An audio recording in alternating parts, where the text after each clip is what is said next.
It's fine. Like this one should be going live by itself. And then this one over here, you have to hit this little go live thing, and there we are. So there we are in the spaces that we need to be on. And one more place I'm going to look at as I turn my volume down on my phone. Oh, yes, Gary, we are on.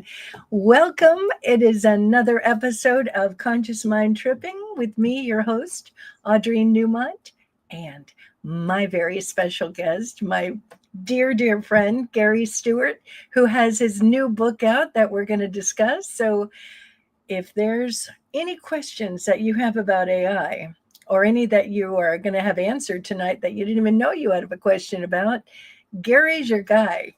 And interestingly enough, we were talking about it. It's like writing this book for him has been a chore because AI is changing by the second. So he's going to discuss what's up to this point now and who knows what's going to happen tomorrow. Gary, welcome to the show. I'm thrilled to be here, Audrey. Thank you so much. I'm thrilled to have you here. So, Gary, tell us a little bit about you, please, and then let's get into things. Oh, well, I've written many books. I've been kind of retiring from constellations. So I've done a lot of books on constellations and healing, family systems and whatever, which I've done for about 27 years. That'll be my next book, a summation of the past 28 years. And I've written other books as well. And I like to study things that are important. My last book last year, I'm doing a book a year, which is quite fast, I guess. But last year it was Propaganda Syndrome. I wanted to get it out before the election, so I released it on 9/11. And this is my 13th, 14th book on Amazon. So I'm pretty prolific here, but I like to educate people. So in a way, I feel like I'm a journalist because I'm looking at current issues. It was funny, on September 11th of 2024, the day the book was released, it said, you are going to write a book on AI starting today. And I said, okay, the same field I access in constellations was kind of guiding me to do this. And it's taken a little over a year, but I think it came out beautifully. And I have a great graphic artist for cover design and interior design. And plus, it's an encyclopedia of all the terms that people don't know. The industries that are going to affect us, especially with surveillance and digital currency coming up faster than people can believe. So we're all covered. So with a touch of conspiracy. It's not accidental. Let's put it that way. This is all intentional. So I want to say a few things about you that you haven't said that I know very well. You and I have been friends for a long time at this point. Over a decade. Sure. You are one of the kindest men. You didn't say that about you, but I'll say it about you. You're a sweetheart and you're very considerate and you're just, I mean, yes, of course, you're a plethora of information, but you're also very tuned in. So when Gary had been for many years doing constellation work and he would do it here at the office, and it was just fascinating to watch. He creates this energy, this energetic field, and it's like watching a play work out people's ancestry. And I'm not going to go into a lot of the details because tonight's about the AI business, but one thing that is about you, you're very intuitive, you're very tuned in, and you're open, you're an open channel. And I'll give you an example. Gary came to visit not too long ago, and I had been for 10 weeks with this thing I was trying to clear out, and it just was loitering. So Gary comes and he says, Audrey, Spirit told me I need to get this for you. And he brings me these bottles of mullein root, organic mullein root. And he says, here, you need to take this. I take it, and 2 days later, it's gone. This thing that had been loitering for 10 weeks. Explain to them what mullein root does, Gary. Well, it's mucus isn't necessarily bad. Of course, when we have phlegm from a cold, it is, but that's all the dead white cells that have been fighting any infection. But what mullein root does, the minute you said it, it just came to me. So I bought it instantly, knowing I was coming to LA. and it creates a mucus coating on the lungs. Now, don't forget, you've been attacked by chemtrails, the fires in Pacific Palisades, all the PFAS, the fire retardant they're spraying all over Los Angeles, and just the smoke from all the burning buildings. And God knows if some of those older homes in Pacific Palisades had asbestos. So God knows what was in the air. And you even told me when we had to cancel when I was going to do something, is that they were doing chemtrail weather modification during the fires, which is insane. So think of what your lungs were going through, because your Pacific Palisades is directly over the hill from you. Yeah, and it was a lot. And then on top of it, those dump trucks were going, many of them a day, and they are not like totally secured. And it's funny because that thing that I had started like right when those fires started. So it's interesting, number one, how all of that looks, but even more importantly, when you bring that mullein root extract, it was like it just got rid of it so fast. So thank you again. And I have recommended that to many people now. Yeah, I'm a health food nut. I've been a health food nut since I was about 20. And that's your next book, Gary. Yeah, exactly. So let's get into this book then. Sure. What gave you the impetus to do this? Why are you? Hold on one second. I'm so sorry. Yeah. Yes. Oh, come here. Just look who's here to say hello. Hey there. Hey, Gary. You're live, Nick. Come down here. Live here. I thought your show was later. Okay. Oh my God. That's like there's a thing as photo bombing, but not when you're pulled into it. It's a reverse photo bomb. I'm so sorry. It's perfect. Nick has just finished up with his coaching, and now he's back to a client and teaching tonight. So he goes back and forth to all these things. We say hi when we can. Yeah. I thought it was Uber Eats. Okay. Yeah, he got a dinner from the Landing. Anybody who lives locally, the Landing is amazing. I love the Landing. That's where I love to eat. All right. Have a good show. And you were saying, what gave you the... No, it was just the impetus, like whatever guides me in writing. The day that book came out, Propaganda Syndrome, which really shows how mind control, talk about conscious mind tripping, mind control is a science it's well over 100 years. And I did a ton of research for that. And the day it came out, it said, your next book is going to be out AI. You start today. So I said, okay. So I've been studying articles, tons of videos, corporate stuff because it's all around technology, cameras, and surveillance on top of the computer evolution, and studying companies like NVIDIA and, of course, Oracle, which we'll talk to about Trump and some of his Stargate $500 billion investment in surveillance. And currently there's a new thing that's happening across the United States. It's called flock safety.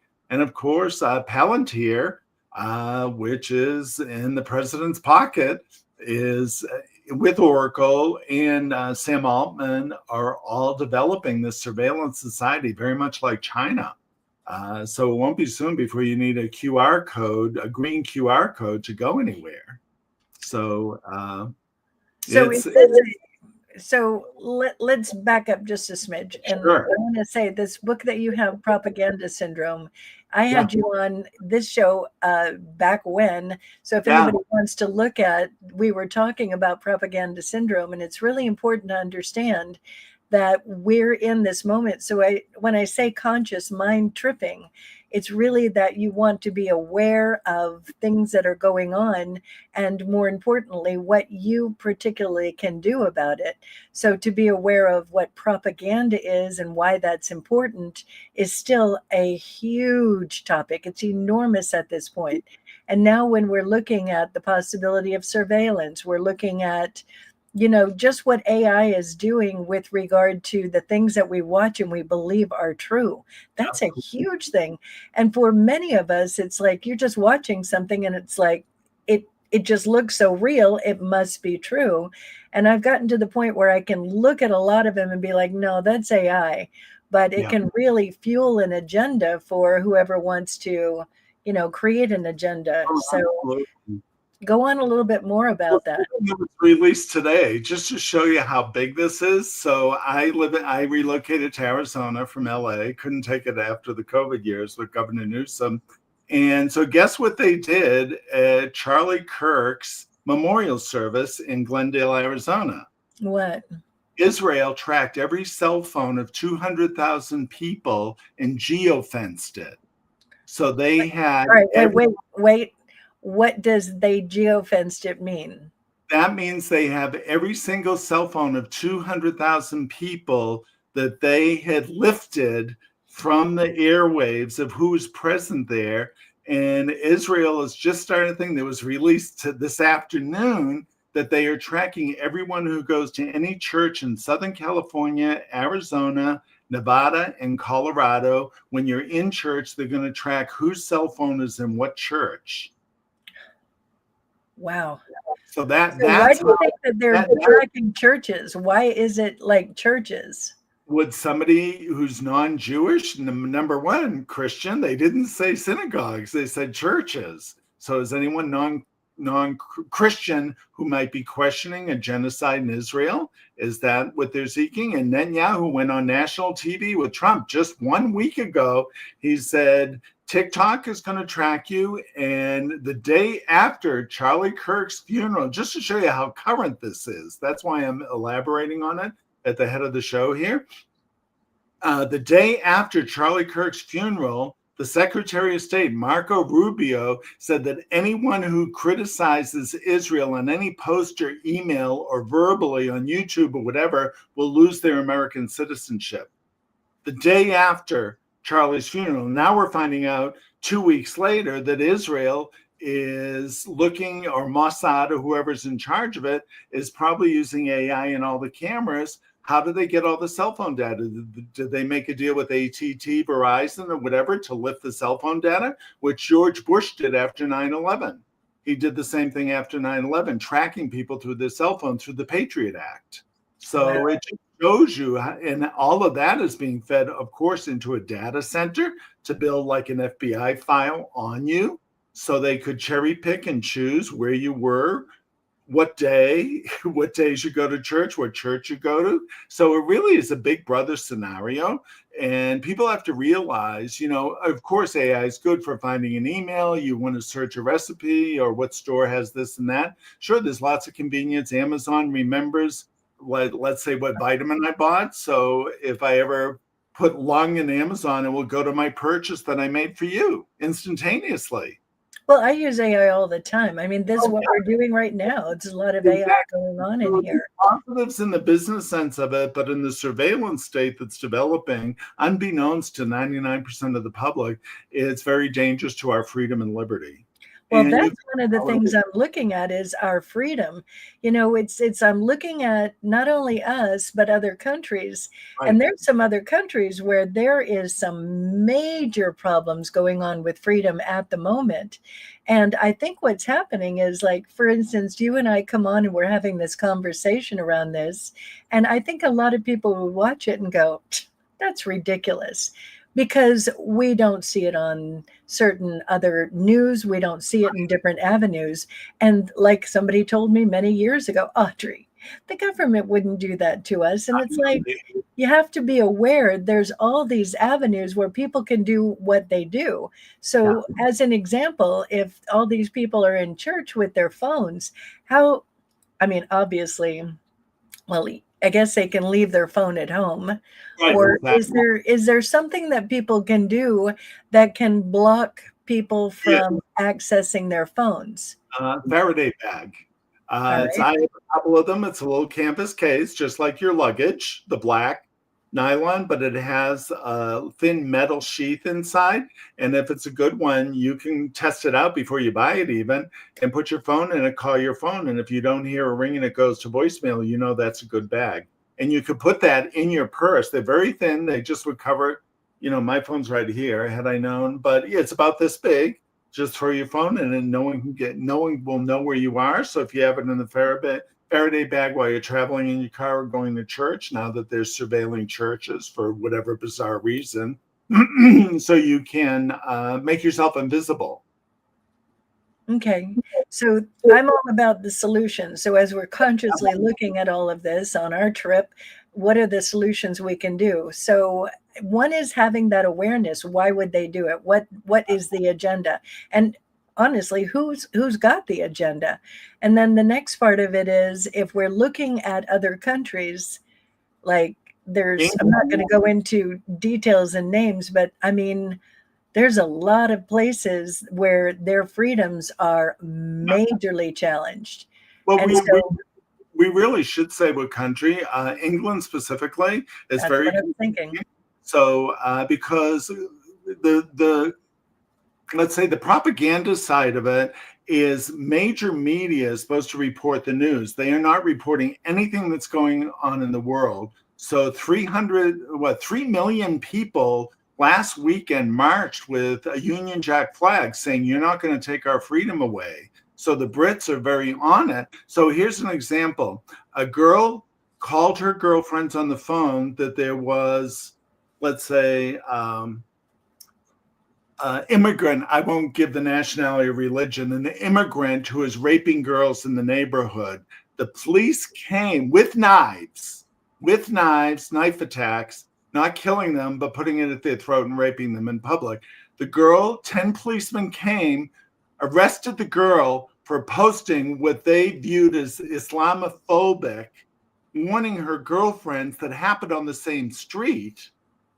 They took her to jail and didn't bother with the criminals. That's what's going on all over Europe, France, Germany, everywhere. And it's really, and even if you tweet that there's a meeting to protest whatever, they're taking those people and arresting them for tweeting. And one woman just got 20 months in jail for a tweet. Yeah. Warning people about something or informing people. So I don't understand why Britain, of all places, you would think the Magna Carta and all the stuff that happened there throughout history would be against the people and pro illegal immigrant who some happen to be criminals. I'm not saying all are, but some are, and you can't even warn somebody about it without getting arrested.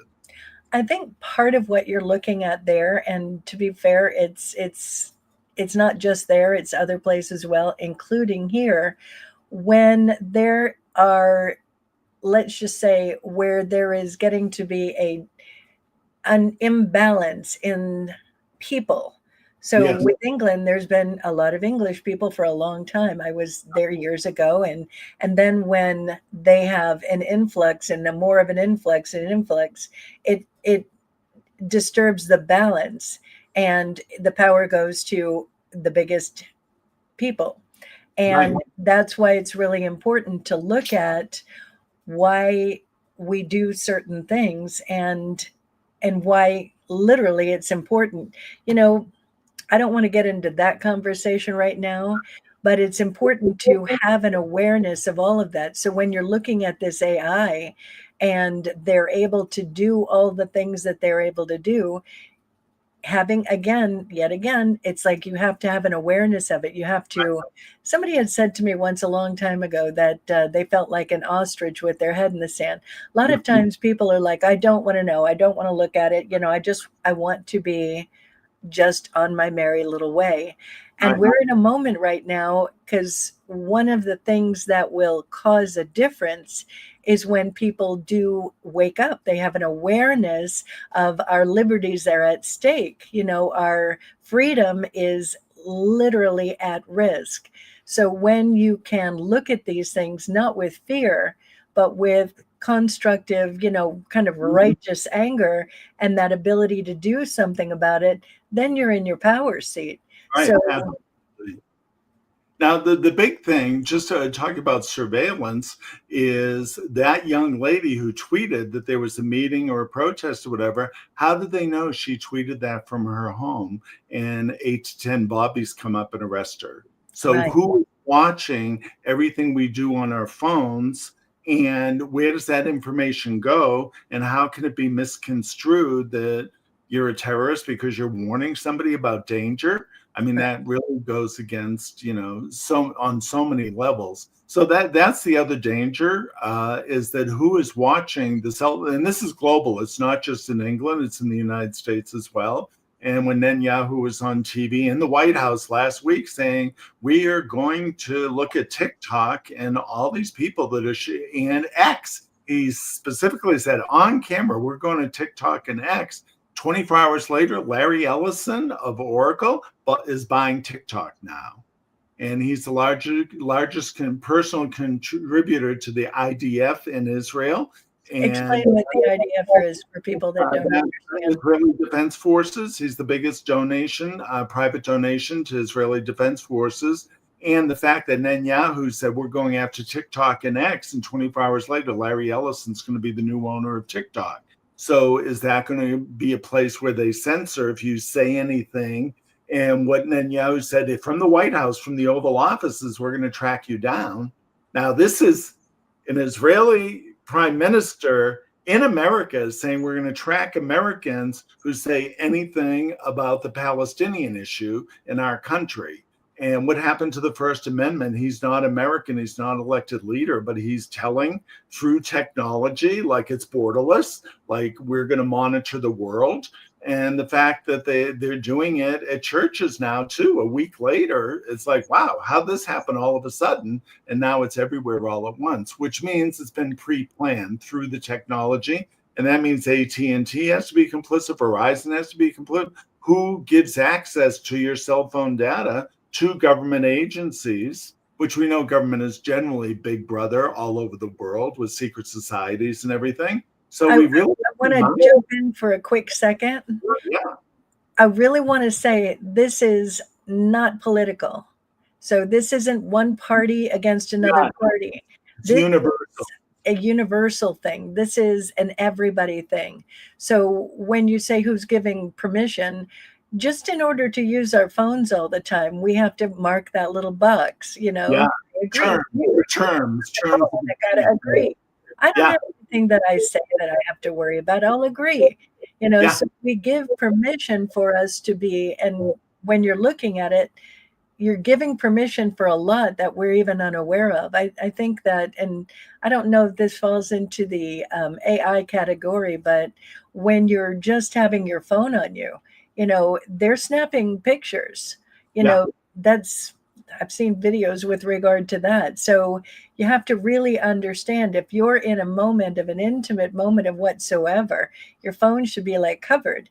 It's amazing what we give permission to without even realizing it in that fine print. Yeah, absolutely. Absolutely. And all that data and information is being stored. So the biggest thing about AI is they're creating all these data centers. We'll go into what could go wrong with that in a few minutes or whatever, but they're storing all that data on you, your personal data. So we did an experiment. Some friends, we went to, they visited from Michigan, and we all went to Grand Canyon. We said, we're going to shut our phones off in the car, no phones, just great conversation for the next 3 hours. And then we'll turn them on when we get back. Right. All of us had camping ads, buy camping equipment and travel stuff on all of our phones simultaneously the minute we turned them all on. Pop-ups, camp, buy the latest tent, buy the latest thing. So the GPS in all of our phones knew we were at the Grand Canyon, even though the phones were off, and then fed us sponsored ads on return. And we all said, do you have camping stuff on your phone? Do you? So that means even though they were off, somebody through the GPS terms and conditions was monitoring where our phones were. And even though they're in Michigan phones, and I'm an Arizona phone, it knew where we were, and it sent messages to all phones without us asking for it. I wonder if you can discuss this part as well. So you can have your phone turned off, and there's a whole avenue for all that you just said. But there's also a way that you don't even have to be saying something, and they can pick up on, I believe, somehow or another, on the thought waves. And I have test driven this, and it's like I won't say anything, and I know I haven't said anything, but I'm thinking about something, and I don't know how it happens. I really don't, but they can actually pick up on things that are not spoken. And it's just, I mean, fascinating. Yeah. Well, there's already a patent for that. One thing I did find out, because I look at patents too with all Me this research in general. And there's what is it called? It's an acoustic implantation in the human brain through sound. So the CIA or whoever created the patent, and this patent's like 15 years old. It's not brand new. It's been out there, but it's they can modulate sound to go into your brain through sound waves. So whatever they put in the air can they'll make you think it's your own thought. And the extreme negative side, on the paranoid side of it, they said someone someday will say, oh, this is God speaking to you. Do this for me. I want you to do this. So you look at all these shooters who they're getting information, oh, I have to kill this person. And if we look at John Lennon being shot in 1980, he had sound coming into his head then. Maybe what was his name? Mark David Chapman. Maybe he was being controlled by the CIA and they implanted kill John Lennon, go kill John. And he just is like a robot. Okay, go kill John. And a lot of these people said they don't know why they did it after they did it. So it shows you how it's been active. And that was what? 45 years ago, December 8th, 1980, John Lennon was. So who knows how long they've been using this technology. And it was called MK Ultra way back then. And now it's expanded 1,000 times more powerful than that. That's for sure. Well, I'll just say I have worked with people that is the situation. They have literally got a voice in their head, and there's a whole process that gets the voice out of their head. But there's certain things that you want to do to not get that voice in your head in the first place. And number one, I would say absolutely is no earbuds. They have to have the cord attached. That is literally, you've got the internet going right into right here. So that's one thing to never do. And that Faraday bag, I guess, is another good item as well. But they'll stream in various methods. So you really want to be clear about what you're allowing into your consciousness. Certain music, I think there's a part of it where it is AI, and there's another part of it where it's hypnosis. Absolutely. We're in hypnosis a lot of the time. And if you're watching certain things on wherever the box is, or you're listening to certain things, especially if it's got a really strong beat and those lyrics are kind of wild, that is, again, it's another form of mind control, which is what you're talking about with the MK Ultra. So what were you going to say earlier? Said we'd talk about it in a few minutes. Get back to that again. You and I can go on a tangent forever. Exactly. I'm trying to think. God, I can't remember which part it was. Was it about? What are the things that have been surprising for you, Gary, when you're looking at all this? What have been those things where it's like, dang, look at this? It's very organized, and I started off educating people. So the book is kind of three major chapters. Of course, the middle and the end are the biggest. So the first chapter was the present. How did we get here from the information age, from the start of the printing press to the computer age to the information age? None of that's essentially bad. But if you look at, guess who IBM's first client was way back when IBM started? Adolf Hitler. So who do you think made the tattoo numbers of the Jews in World War II? IBM had a huge contract. There's a 700-page book. I think it's 500 or 700-page book on Amazon, IBM and the Holocaust. Wow. So who was starting to use tracking stuff back in 1930s?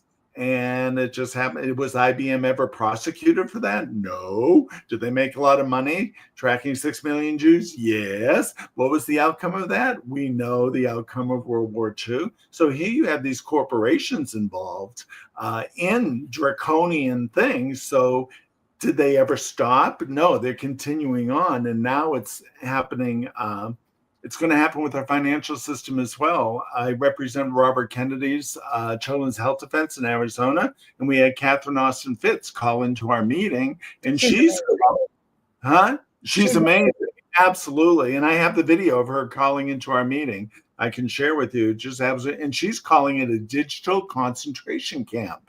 And she did a slideshow of what she means by that, how once we lose control of the currency and it becomes digitized, then they can turn it off if we use too much gas, too much electricity, too much food. And it's not just her.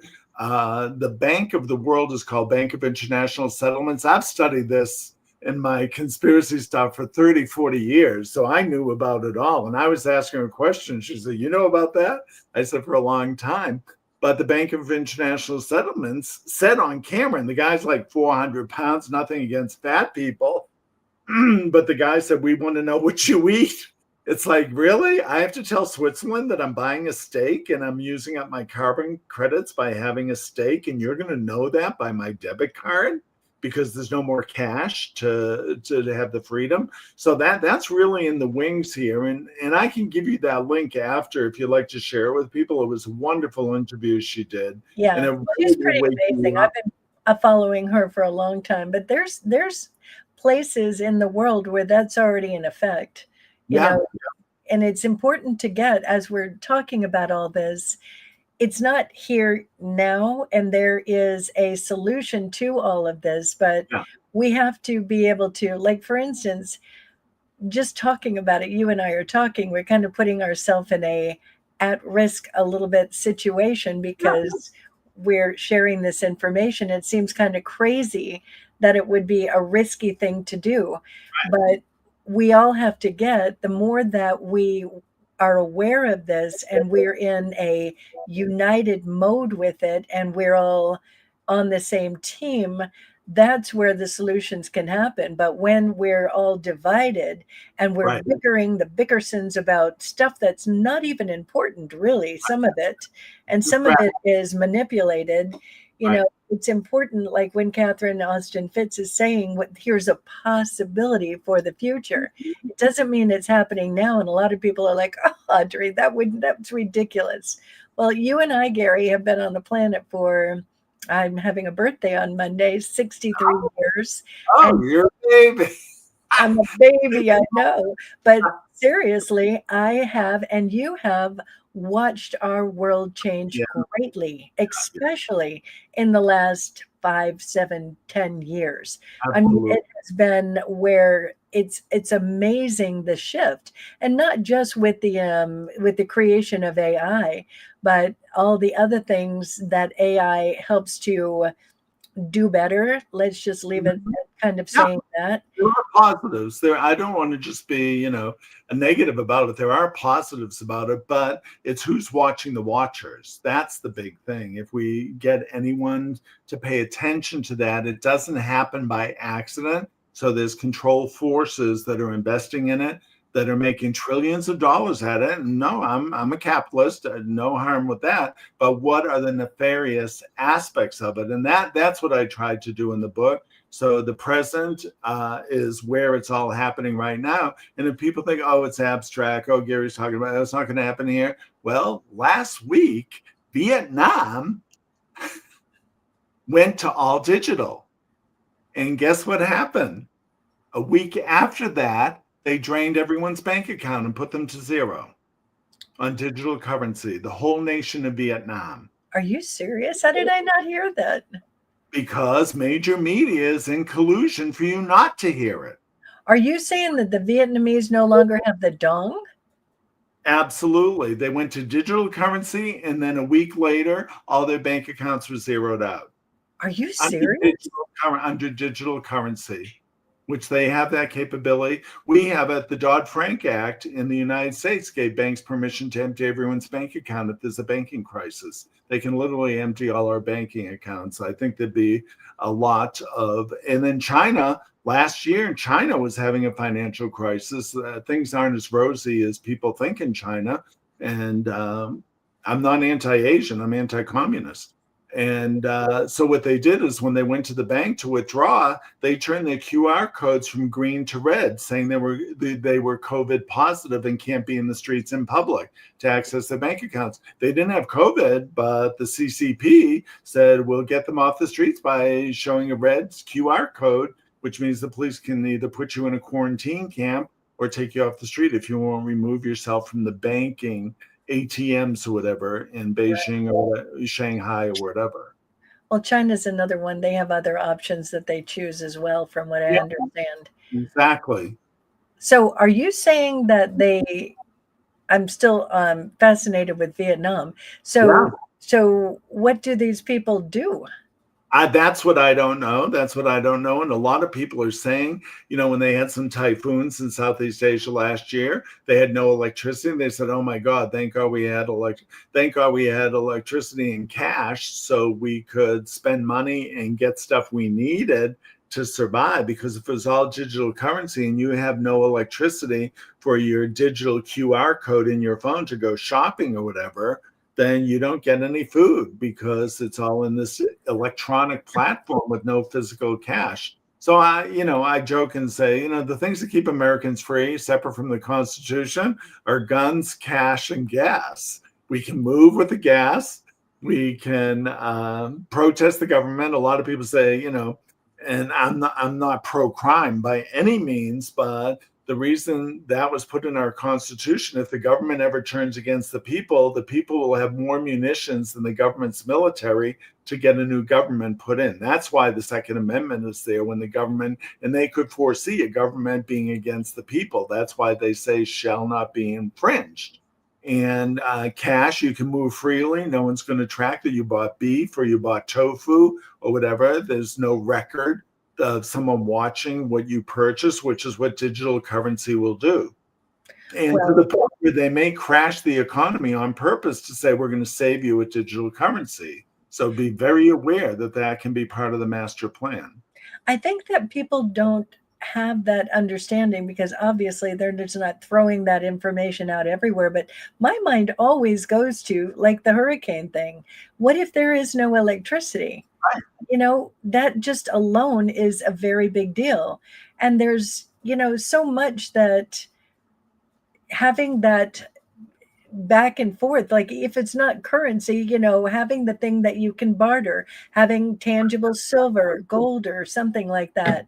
It's a fascinating moment. We could get into a whole subject of just money and currency and things like that, but it's a very interesting thing. So when AI is able to do everything that they're able to do, you have to be aware going in, and again, make those choices and have it from a point of awareness.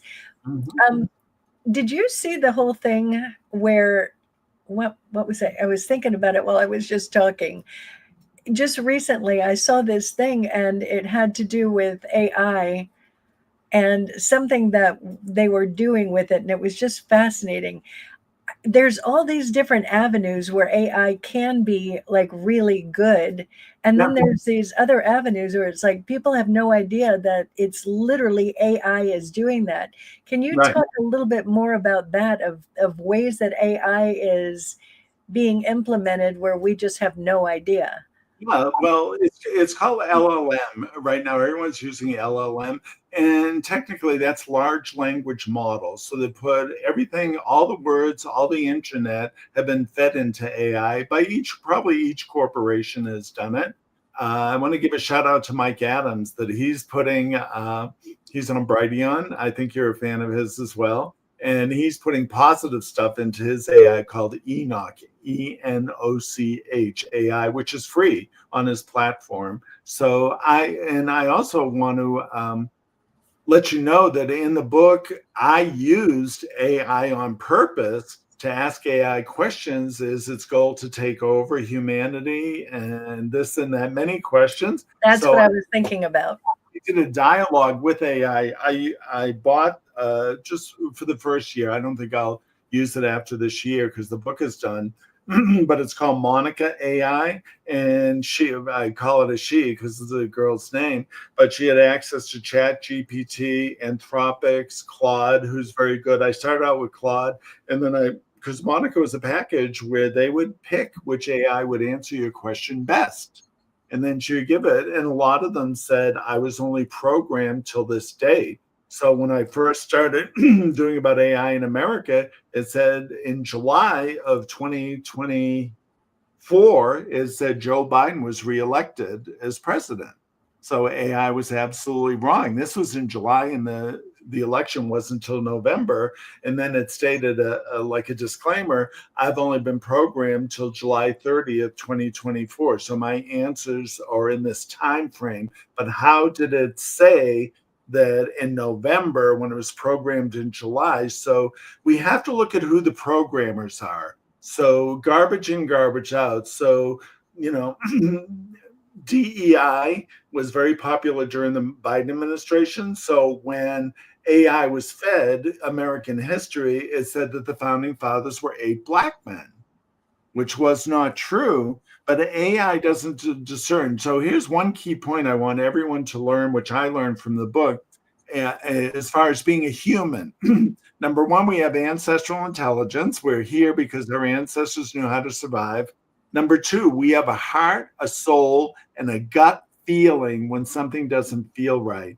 AI is all this mental stuff. So AI kind of goes crazy with so many thoughts, and they call it actually hallucinations, AI hallucinations. It's imagining things that aren't true because it's dissecting so much information without checking with the heart or the soul or the gut feeling of what's true and what's not true. It doesn't have that capability yet, but that's what they're working on. So towards the end of the book, which is the future chapter, where it could go good or bad or wrong, is they're working on artificial general intelligence, and they want to get to a place where it is sentient, where it does either have a heart or soul to judge, is this a good or bad thing? So they're trying to make it as human as possible. I'm not sure. I'm sure it's going to get there because that's what they want. So it's called AGI is what's coming. So towards the end of the book, that's what they're working to. A sentient AI that maybe does have some heart and soul in it that can look everything. But Yeah, but even at that, it's not really heart and soul. It is artificial heart and soul. exactly. So it's not the same thing. It'll never be the same thing. Right.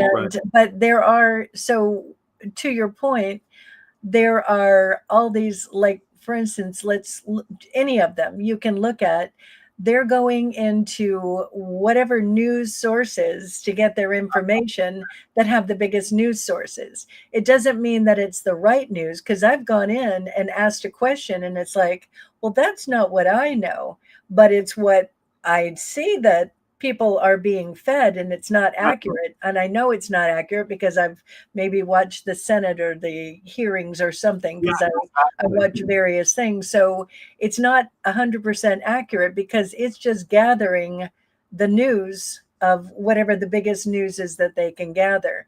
And then the other part of it is, and it's fascinating, when, like, for instance, I told you about my friend Dan Mapes, and he's got that company called Versus. And I find that very fascinating. And he's saying that what their AI is doing is for the future and for the betterment of humanity.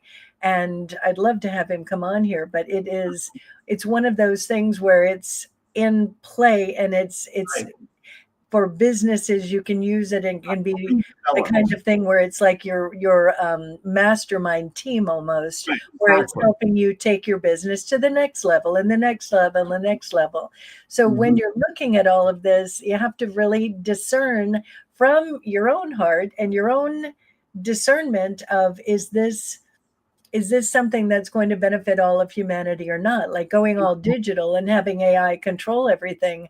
No, that's not for the betterment of humanity at all. And in the long run, it would be disastrous for us all. And, you have to really look at everything that is put in front of you and be clear about it. I remembered the thing I was going to ask you. There are people who are posting, and I haven't done it myself yet, but they'll ask whatever AI they're talking to. It could be any of the ones that you spoke about. And it's like, are we being watched? Yes. Or though they said it ahead of time, only tell me true answers, only tell me this or that, and they'll set it up for themselves. And then they say, and if you can't tell me the answer, just say this word and I'll know. And it's fascinating what these AIs are saying to them. Have you seen any of that? Yeah, somewhat. The thing is, it all depends on your prompt. So when I was prompting AI, what could go wrong, and so that's more in the future chapter. Because what people don't realize is AI needs tremendous power. So if you look at the technical aspect of AI, it needs tremendous electrical power. How are we going to have electric cars, all the electricity we use? Crypto functions on electricity. Talk about digital currency functioning on electricity. So, what is going to happen when AI doesn't have enough power? Will it tap into the electrical grid of residences or crypto or whatever to gain the electricity needs to stay alive, so to speak? And the other danger is it also needs to be constantly cool 24/7, 365, because these chips get very hot holding all that data, doing all these computations. Don't remember, even if it's providing data, it's holding libraries of data in every chip that it has to access from whatever chip to give you the answer to your prompt. So there's tremendous amount of energy being used, and a lot of people don't realize that Microsoft bought 3 Mile Island nuclear plant, which is about 60 years old at this point, to run its AI Azure program. Google's got 3 nuclear plants online to power their AI. And don't forget, not only powering the AI, but the data centers to store all the data. And the data centers already, Colossus is being built outside of Memphis, which is by Elon Musk. And the people are turning their faucets on and there's no water because the AI has taken all the water to keep its computer circuits cool. And these digital data centers are like 5 football fields each. And Texas wants to be the king of data centers, which is all well and good commercially or whatever. But Texas is a pretty dry state. Where is the water going to come from in Texas to keep them cool 24/7? My argument for the negative future of AI is, well, AI said, well, shut down everyone's water. I need the water for me. I don't care about you. I don't have a heart and soul to care what happens to humanity. Does AI know that if it runs a nuclear reactor 24/7, 365, a maximum capacity like San Onofre was done in California by a human, by the way, which caused it almost to blow up? Will AI know that radiation kills human beings? Will it care? If its quest for power, will it change the password so no human can interfere? So something interesting happened.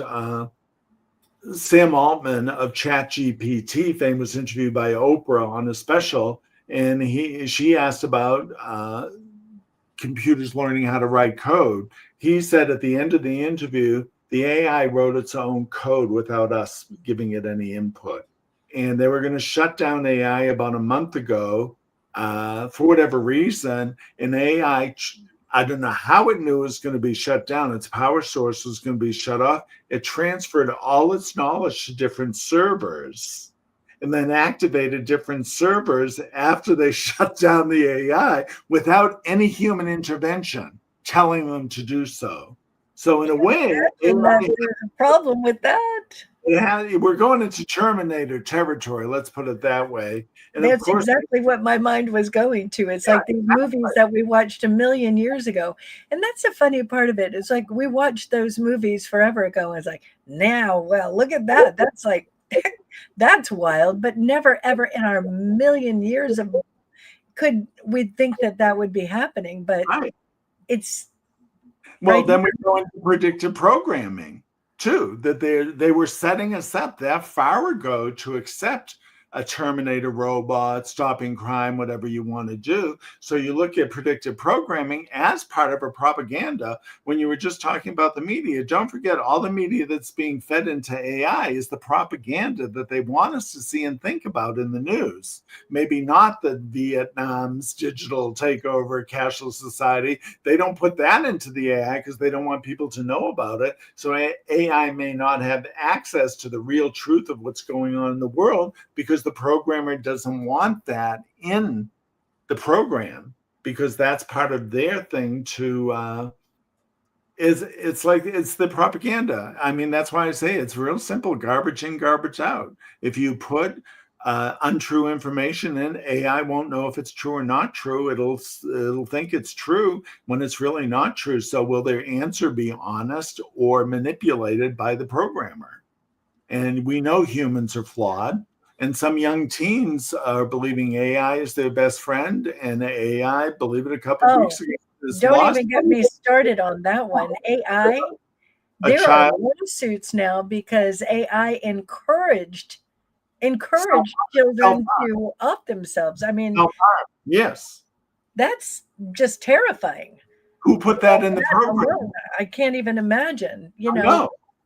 But that's So how serious it can get. And a let's say virginal or a youthful mind wouldn't know that there's nefarious forces that could be in that program to tell people to do bad things to themselves or kill somebody, whatever the if instruction you was. read the transcripts from that one particular case, it's just insane. So again, as you're on this adventure of life and you're making these choices, it's super important as a parent, because I'm Yeah, telling you, the people that I've worked with have been younger people who have heard those voices going on.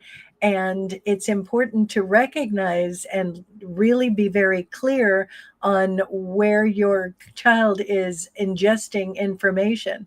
And absolutely. it's not all good, between the propaganda one that we talked about last time and now with this AI, it's super important to Mhm. really monitor your kids and get their butts outside where there's no technology whatsoever. I think that's another part of all of this, Gary. And Oh, I absolutely, was, absolutely. I recommend everyone watch Netflix's special called The Social Network. It wasn't the one about the foundation of Facebook. It was about and they interviewed all the developers. All the developers will not let their children have cell phones yeah, or get on Facebook or do anything because they know they fear for their own children. They developed the like button. They interviewed the guy who developed the like button on Facebook.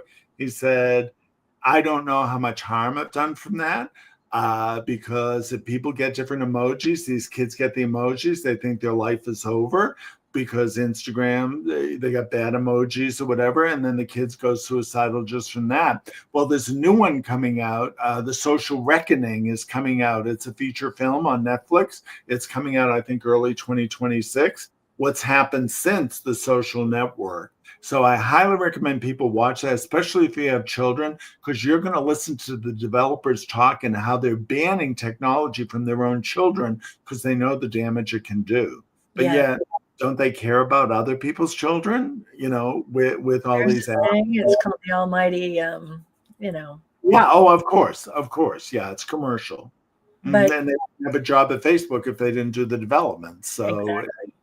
Just do what you're told. But we have to get to a point where we stop just doing what we're told if there is that part where we recognize that it is detrimental to society. The more people that stand up and hold a space for, what would be, again, I keep bringing it back to the betterment of all humanity. And that's the bottom line with all of this. I'm going to bring up something because I think it's apropos for this morning or for this moment. Sure. I'm going to be having Nick on, and he channeled, he channels Merlin. Yeah. And Yeah. sometimes Merlin will talk to him separate. And he Yeah. came in this morning and he was like, Audrey, Merlin just came to me and he told me something very interesting. And I'm not going to say exactly what he said because I want it to come straight from him. But it was a part, and I'm getting a little, there is this moment that's happening right now. And when we all dive into that AI, or you're diving into these different um, channels, Yeah. and it's not the channel, and Right. it's not the Mama Gaia channel, Right. it's not the earth, it's all this artificial construct. Right. It can be like hell, Yeah. and there's all of these messaging, and it's all of this stuff that will create this like alternate reality for who we Absolutely. are. And Right. so when we are promoting meditation, when we're promoting being in a community, a common unity of people, when we're promoting the different things that we promote, like getting out in nature, turning off the phones, turning off technology, being with each other and playing games, being in person, which Yeah. is getting to be more and more rare.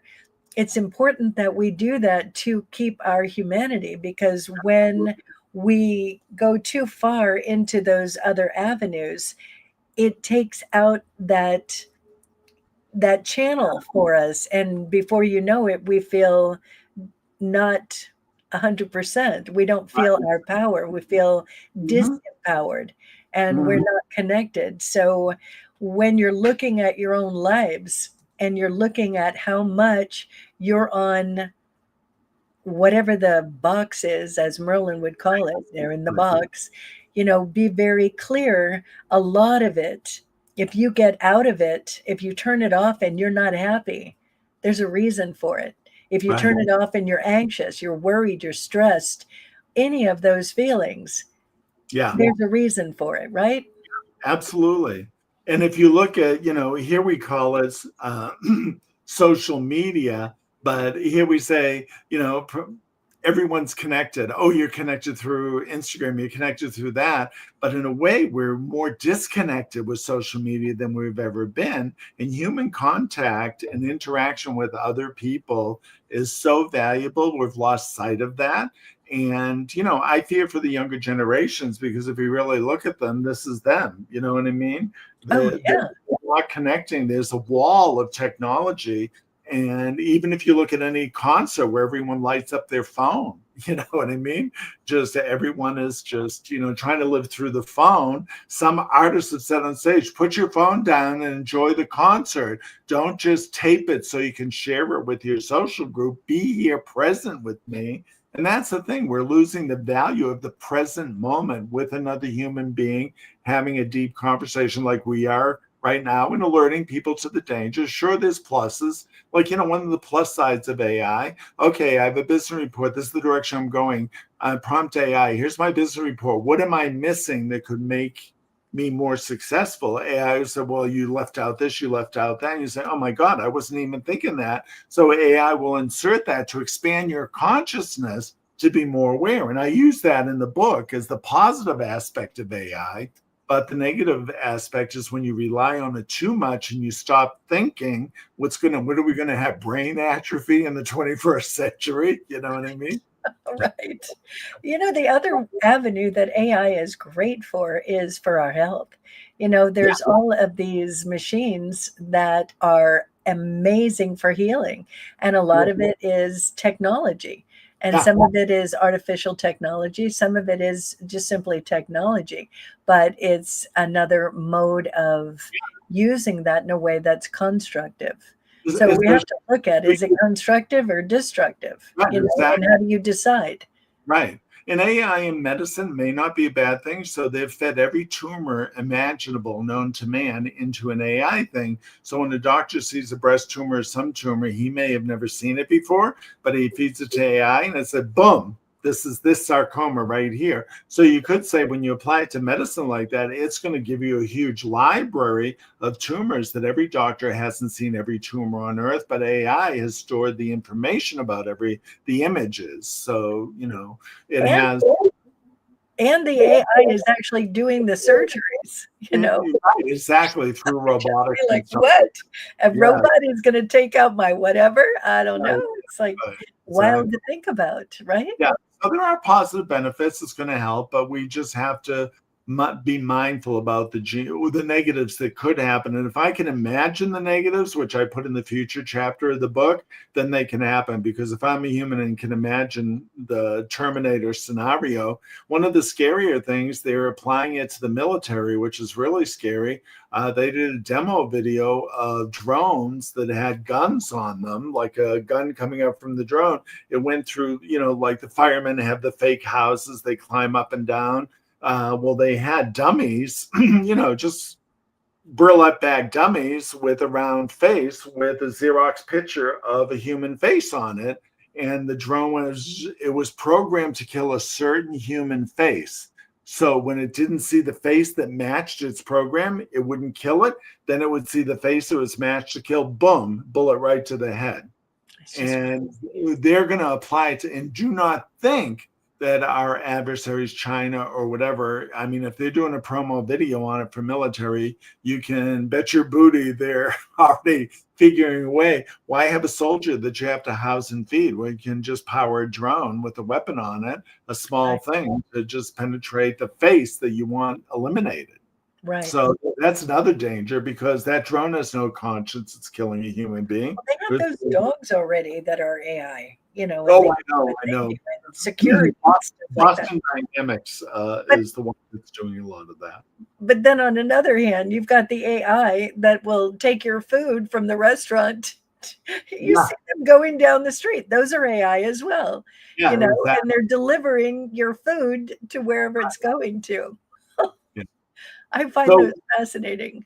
What are humans going to do when there's no necessity for jobs or whatever? Will that be one of the things? Well, AI is taking care of so much, so we'll give you universal basic income, which is another avenue in a cashless society. They just pay everyone to stay home because AI is doing all the dirty work for them.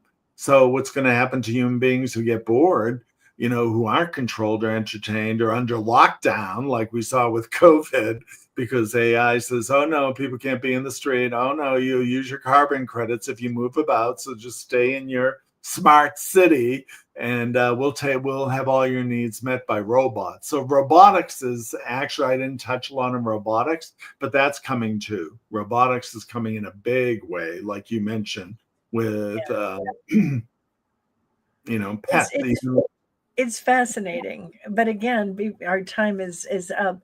The thing to really put your attention on, because with all of this, we have a choice at this point what we're doing, and we have our freedoms and we have what we need. So remembering this is not a political thing. It's not you against, you know, you. It's having an awareness. So as a collective, we have the ability to come together and make those decisions as a united front. And it's important, if you're in fear about any of this, to really step back and look at, I'm okay. And what am I doing and moving forward, and having your own avenue where you're clear on who you are and what you're doing. If we go into fear, we're not going to be thinking clearly about all this. So giving all this information is more designed to empower with information, because that's what we all need to be empowered. We need to know what this all looks like and be conscious and aware of what these things are. So to learn more about it, I highly recommend getting Gary's book. It is called Facts and Fiction, The Beast Unchained, and you can get it on Amazon.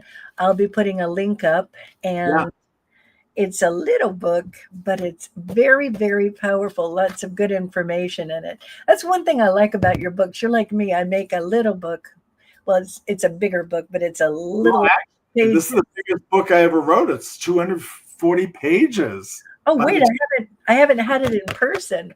240 pages. I didn't realize that. Oh, well, your other books have been not about 135.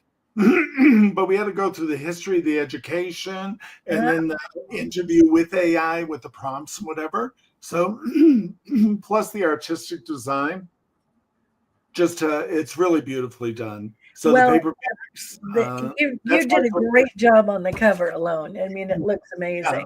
We carried it through the inside as well. So it's really a work of art, and it's a teaching tool. So it's like a Cliff's Notes where you'll get the whole ball of wax, and you can flip. You can flip to the present and future too. If you know how computers were started, just flip to the middle of the book and go to the end, which is really a current what we're living through right now. So, and if you go online, you can also buy it from the Kindle version too. Yeah, Kindle version, is $9.99. I had my opening sale last week, and it's only 2 weeks old. So. And paperback just came out October 2nd. So, nice. It's hot off the press, as they say. Are you going to make it Audible at all? I'm thinking about that. I have a thing. Amazon has a thing about making your book Audible. I'm gonna look into that. A lot of people don't make the time to sit and read a book. Like I Yeah, don't literally have that kind of time. So I love Audible because I can listen to it anytime. yeah. And now with now the AI thing can modulate your voice. So the negative to that, people can be doing distress calls that are AI saying, give me money, I'm your daughter." But the plus side, you can give a voice sample, say to Audible or whatever, and they'll take your voice and you give them the text and they'll match your voice to the text, and boom, you'll have an audible book just by pasting. Oh, Pasting wow.